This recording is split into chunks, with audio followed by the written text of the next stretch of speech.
बनाने का सोचा। हिमाचल के लिए इसका औचित्य इसलिए ज़्यादा था कि जो हॉर्टिकल्चर की प्रोडक्टिविटी या इनकम होती है वो जो दूसरी फील्ड क्रॉप हैं, चाहे मक्का हो, चाहे गेहूं हो, चाहे कुछ भी हो, उनसे 4 से 5 गुना होती है। और पहाड़ी क्षेत्र में ज़मीन का जोत का आकार इतना छोटा होता है कि यदि आपको बहुत हाई प्रोडक्टिविटी, बहुत हाई यील्ड, अच्छी प्राइसेस ना मिलें तो आपकी इनकम नहीं हो सकती। तो ये जो विज़न थी इस यूनिवर्सिटी को बनाने की कि हॉर्टिकल्चर से हम प्रदेश की इकॉनमी का ट्रांसफॉर्मेशन करेंगे, और वो हुआ है।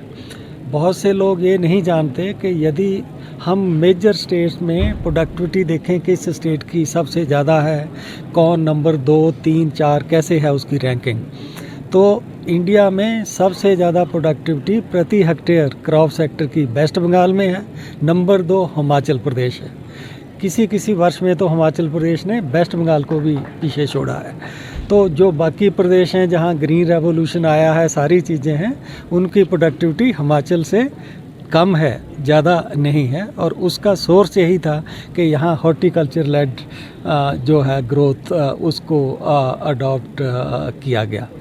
आगे को मैं अपने उसमें स्पीच में भी ये चीज़ हिमाचल के लिए कहना चाहता हूँ कि हिमाचल प्रदेश को अगले 15 साल के लिए एक फ्रेश हॉर्टिकल्चर का विज़न बनाना चाहिए कि हम अभी तक हॉर्टिकल्चर का एरिया रेवेन्यू रिकॉर्ड के मुताबिक 17%, 16% है।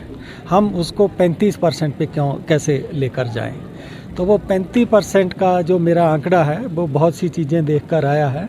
विशेष तौर पर वो सिक्किम ने जो उन्नति की है जैविक और हॉर्टिकल्चर के कम्बिनेशन से, अब हिमाचल उस थ्रेशोल्ड पर है कि ये जैविक और हॉर्टिकल्चर इसके कम्बिनेशन से यदि ये उस पे 35% पर चला जाएगा तो आपको ये जानकर शायद ताज्जुब होगा कि प्रति व्यक्ति इनकम सिक्किम की 5 लाख रुपया है।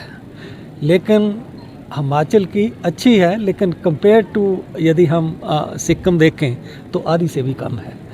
इसमें कोई ऐसा नहीं है, यदि हम उत्तराखंड को देखें, औरों को देखें तो हिमाचल बेहतर कर रहा है। तो मेरा ऐसा कहना है कि हिमाचल को आगे के लिए सिक्किम मॉडल को लेकर अपने आप को डेवलप करना चाहिए। जैसे विश्वविद्यालय अभी कोर्स प्राकृतिक खेती जो है उसको भी स्किल चाहिए, उसको भी साइंस चाहिए।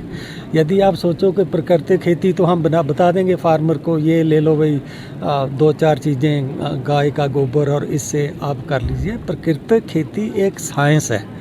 तो यदि हम उस साइंस को ये पहला कि उसमें एक साइंस लाएं, दूसरा उस साइंस को किसानों तक पहुंचाएं, तो जैसे बाकी एग्रीकल्चर की ब्रांचेस में बीएससी एग्रीकल्चर होती थी, तो ऐसा या तो उसी का हिस्सा बनाकर ट्रेनिंग दें या उसको अलग से नाम दे करके, वो विश्वविद्यालय का अपना डिसीजन है कि वो कैसे करें।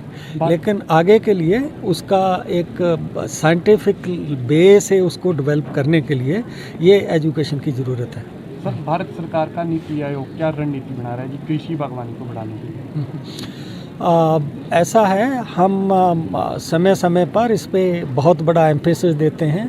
अभी भी 2 महीने पहले हमने एक पेपर निकाला है, Indian agriculture from green revolution to Amritkaal, कि अगले 25 साल में इसको हमें कैसे डेवलप करना चाहिए। तो उसमें भी ये निकल कर आया है कि हॉर्टिकल्चर डिमांड ड्रिवन सेक्टर है। इसकी ग्रोथ को सरकार की सपोर्ट ड्राइव नहीं कर रही, इसकी ग्रोथ को लोगों की जो मांग है वो ड्राइव कर रही है। इसीलिए यदि आप हॉर्टिकल्चर क्रॉप की ग्रोथ देखो और दूसरी क्रॉप से उसको कंपेयर करो, तो हॉर्टिकल्चर की ग्रोथ बिना किसी एमएसपी के, बिना किसी गवर्नमेंट की प्राइस में सपोर्ट के 2 गुना से भी ज़्यादा है दूसरी क्रॉप से।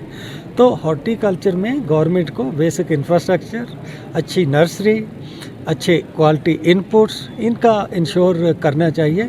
और हॉर्टिकल्चर का इसलिए भी ज़रूरी है, प्रति व्यक्ति सीरियल की खपत कोई बढ़ नहीं रही, रादर कम होती जा रही है, लेकिन हॉर्टिकल्चर की और लोगों का डिमांड जो है वो बढ़ रहा है।